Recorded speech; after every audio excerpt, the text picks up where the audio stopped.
வணக்கம் பலமுறை. நம்ம தோட்டத்தில் தென்னந்தோப்புக்குள்ள புல் நிறையா வந்துருச்சு. ஒரு 2 வீக்ஸ் பேக் தான் உரம் போட்டேன்.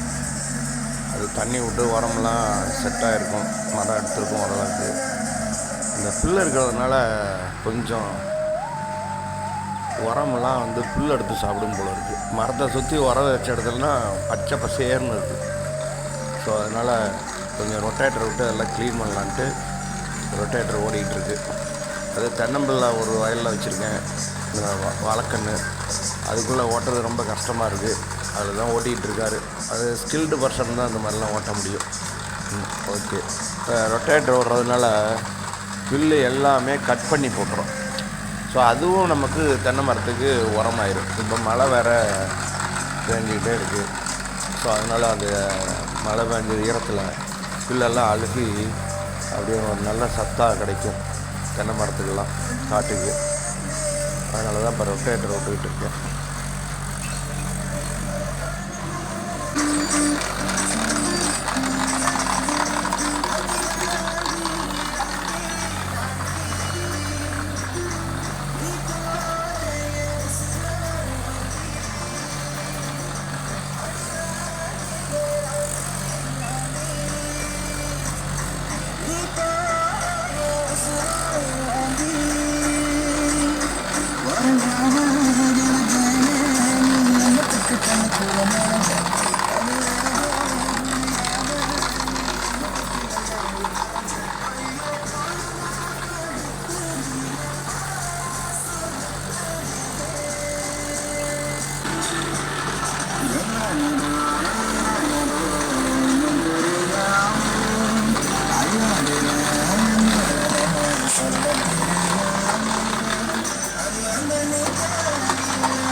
வயலில் தண்ணி வேறு பாய்ச்சிருக்கேன். அந்த மாதிரி தான் பார்த்தேன். இப்போ அதில் ஓட்ட வேண்டாம்னு சொன்னேன். இருந்தாலும் டிராக்டர்காரம் பார்த்து ஓட்டிக்கிறாங்க. அதான் ஓடிக்கிட்டு இருக்குது. அதான் கொஞ்சம் சேர் மாதிரி இருக்குது. லைட்டாக வண்டி ஓட்டுறதுக்கே கொஞ்சம் கஷ்டமாக இருக்குது. இவ்வளோ நேக்காக ஓட்டுறா இருப்பாருங்க. வாழைத்தார் அடிபடாமல், வாழை மரம் அடிபடாமல். ஸ்கில்டு பர்சன் தான் இந்த மாதிரிலாம் ஓட்ட முடியும்.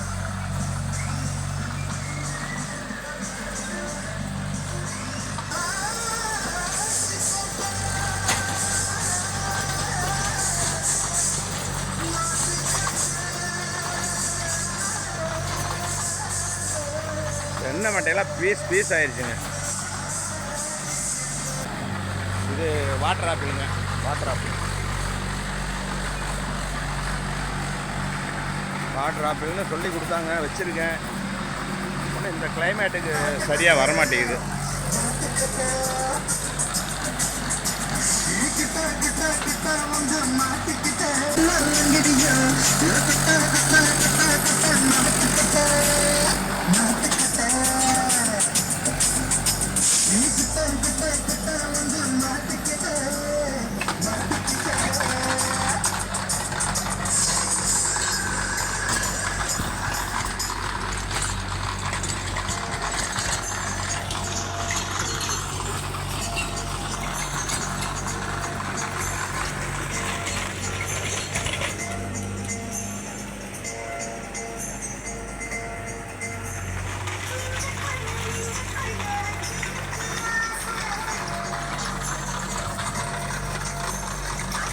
ஓட்டி முடித்தாச்சு. கிளம்பிட்டாப்பில். அவருக்கு ஒரு பேட்டா 100 கொடுத்து அனுப்பணும்.